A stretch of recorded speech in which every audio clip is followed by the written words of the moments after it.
అధ్యాయము.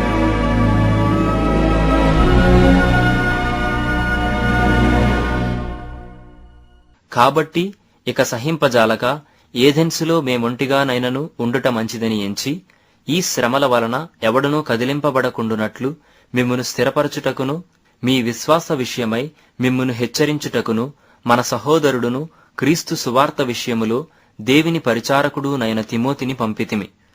మేము మీ యొద్ద ఉన్నప్పుడు మనము శ్రమను అనుభవింపవలసియున్నదని మీతో ముందుగా చెప్పితిమి గదా, అలాగే జరిగినది. ఇది మీకునూ తెలియను.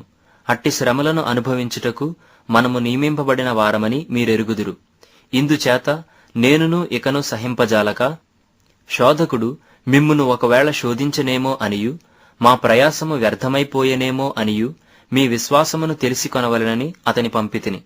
తిమోతియు ఇప్పుడు మీ యొద్ద నుండి మా యొద్దకు వచ్చి, మేము మిమ్మును ఎలాగు చూడనపేక్షించుచున్నామో అలాగే మీరును మమ్మను చూడనపేక్షించుచు ఎల్లప్పుడూ మమ్మను ప్రేమతో జ్ఞాపకము చేసుకొనుచున్నారని మీ విశ్వాసమును గూర్చియు మీ ప్రేమను గూర్చియు సంతోషకరమైన సమాచారమును మాకు తెచ్చెను.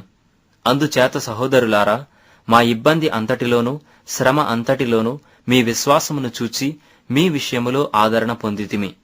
యాలనగా మీరు ప్రభువునందు స్థిరముగా నిలిచితిరా, మేమును బ్రతికినట్టే.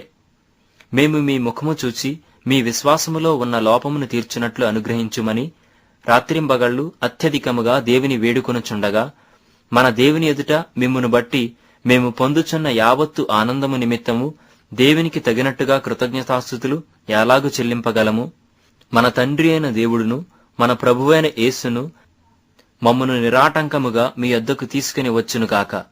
మరియు మన ప్రభువైన యేసు తన పరిశుద్ధులందరితో వచ్చినప్పుడు మన తండ్రి అయిన దేవుని ఎదుట మీ హృదయములను పరిశుద్ధత విషయమై అనింద్యమైనవిగా ఆయన స్థిరపరచుటకై మేము మీ ఎడల ఎలాగు ప్రేమలో అభివృద్ధి పొంది వర్ధిల్లుచున్నామో, అలాగే మీరును ఒకని ఎడల ఒకడును మనుషులందరి ఎడలను ప్రేమలో అభివృద్ధి పొంది వర్ధిల్లునట్లు ప్రభువు దయచేయునుగాక.